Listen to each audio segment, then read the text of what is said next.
The Sodus Bay and Southern Railroad was conceived about 1853, when train service on the Canandaigua and Elmira Railroad provided passenger and freight service into Canandaigua, the location of the land office of the Pulteney estate. At that time, Colonel Elias Cook, the civil engineer who had planned the Sodus piers, took the contract to plan and survey the route for what would become the Sodus Bay and Southern Railroad to meet the Canandaigua and Elmira at Stanley, a few miles southwest of Geneva.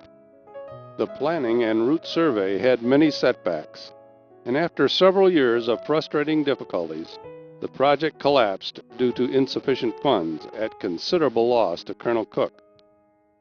18 years later, E.H. Santel finally contracted and supervised the building of the Sodus Point and Southern Railroad from Sodus Point to Stanley, using much of Colonel Cook's plan. The new railroad began operation on July 4, 1872, and created an access to the area which would enhance its commercial and private development. In the spring of that same year, the Northern Central Railroad had purchased the Canandaigua and Elmira line, the supporting link between Sodus and markets to the south. In this same time period, railroads were being laid across the major northern trade routes of New York State.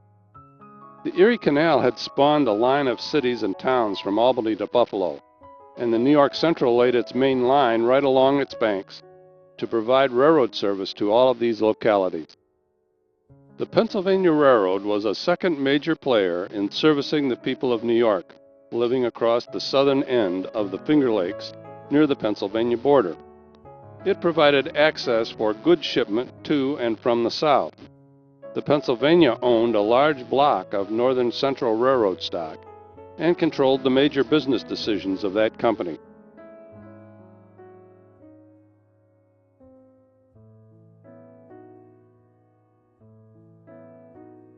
Sylvanus J. Macy from Rochester was a major operator of the Sodus Point and Southern, and he financed a large part of this new line. A new commercial dock was constructed, which allowed the direct loading of ships from the cars of the new railroad. Macy's position with the railroad was receiver, probably equivalent to controller. In 1874, Macy built a handsome brick building where he operated a bank near the northwest end of the bay. His bank was a main underwriter in the support of the financial needs of the area. This location became known as Macyville and was the site of the first railroad pier at Sodus Point for shipping grain, coal, and other lake ship cargo. The 1874 Wayne County Atlas shows a single loading pier at the site, and that the tracks continued along the shore past the Sodus Point Depot, which was located across from the town dock.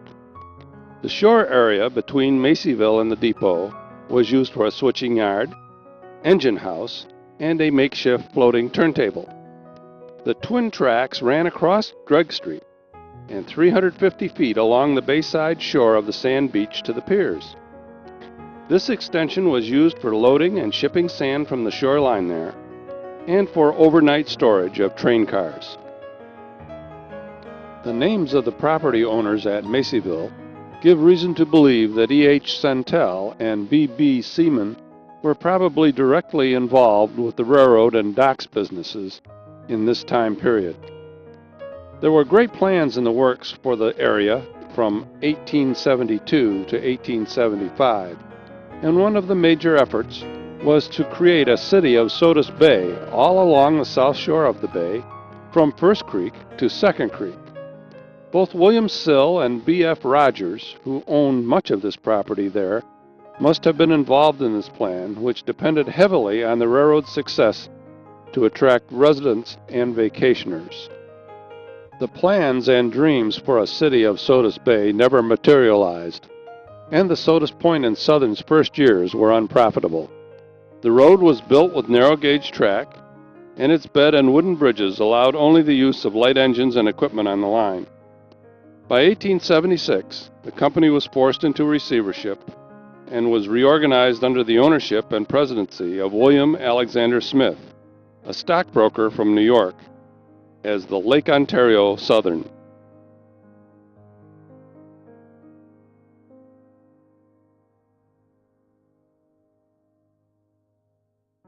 The reorganized Lake Ontario Southern Railroad continued to suffer from poor management, planning, and lack of proper equipment and road condition, so that the following years met with the same problems and non-profitability as before.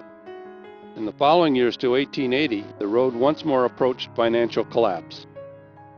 In 1881, Edward H. Harriman arrived at Sodus Point. He was a son-in-law of the Averill banking and railroad family of Ogdensburg, and interested in northern New York affairs. He was then 33, with a home in New York City, where he had a very successful stock brokerage business and was a member of the New York Stock Exchange. He was an acquaintance of Mr. Macy and interested in entering into the railroad business.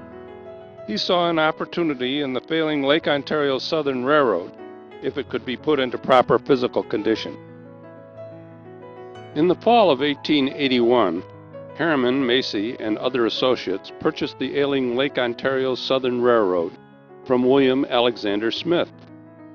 Harriman's plan was to improve the railroad's condition and facilities, and then sell it either to the Northern Central or to the New York Central.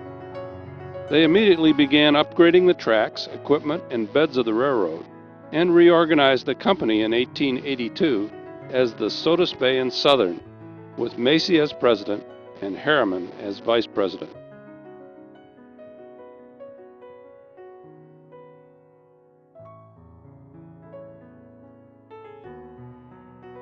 In April 1882, Harriman incorporated the Sodus Bay Elevator Company and proceeded to erect a grain elevator and shipping pier at the bay end of Santel Street, where the malt house is now located. This was the first of the rail and water shipping businesses which developed over the next 75 years.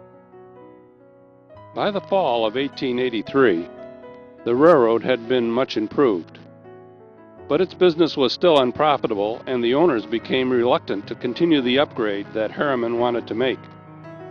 He decided to obtain complete control of the company, and at a board meeting in October 1883, named a share price at which he would either sell all his holdings in the company or buy the holdings of all the other owners. The other owners decided to sell at his offered price, and Harriman became practically the sole owner of the property. He immediately reorganized the board of directors, had himself elected president in place of Macy, and appointed a new general manager, George H. Strauss. In the next 7 months, the already improved line was put in first-class condition, and Mr. Harriman offered it for sale to both the Northern Central and to the New York Central in presentations he made to their top executives. Both railroads were very interested in the proposal, and the New York Central purchased a dated option to buy the Sodus Bay and Southern. The Northern Central was also anxious to buy, and when the New York Central was slow in taking action on their option, Harriman sold the line to the Northern Central as soon as the July 1st option held by the New York Central expired. Harriman continued to have both personal family interests and business interests in Sodus Point for the next 25 years. His associations with the railroad business expanded to place him with the most famous railroad entrepreneurs of the times, as he built the Union Pacific Railroad in California and many others. He said of the experience with the Sodus Bay and Southern, "My experience with this railroad taught me a lesson with respect to proper physical condition in a transportation property, which I have never forgotten."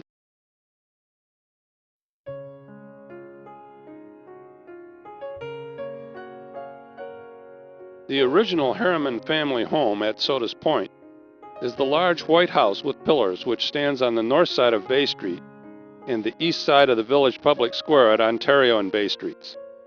This building is the home of our society members Tom and Martha Lightfoot and is an historic treasure. In 1886, the Northern Central constructed the first single-purpose coal-loading pier at Macyville and began the shipment of Pennsylvania coal from the Sodus Point harbor. In the late 1880s, the Northern Central rebuilt the entire line with heavier rail and replaced the line's wooden bridges with iron structures, such that large locomotives of up to 48 tons could be used on the line. The Sodus Point coal pier was enlarged in 1894. At that time, passenger traffic supported 4 passenger trains daily each way from Elmira to Sodus Point. The line carried farm products, ice, grain, and other goods as well as coal to and from the area it serviced. It also provided full passenger service and, in the warm months of the year, brought many happy vacationers from Maryland, New York, and Pennsylvania to cottages and vacation hotels on the bay. Macyville became an industrial center in the Sodus Bay area, and it eventually contained a large malt house, several ice houses, the railroad station, and the switching yards for the trains and cars of the Northern Central. The malt house, with its 4 large grain storage elevators and a loading pier with tracks just north of the coal trestle, was an important part of the shipping complex there at the end of the bay in 1890. Grain, imported from Canada on lake cargo schooners, was processed and shipped to inland markets until late in the 90s, when a tariff was passed on grain by Congress. This was sufficient to make the grain and malt business unprofitable, and the grain elevators and dock were torn down and the lumber used for other purposes.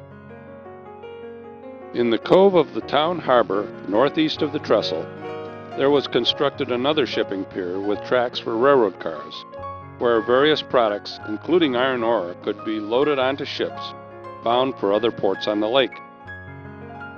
The town docks were located in this area within walking distance of the foot of Bay Street, where it meets Sand Point.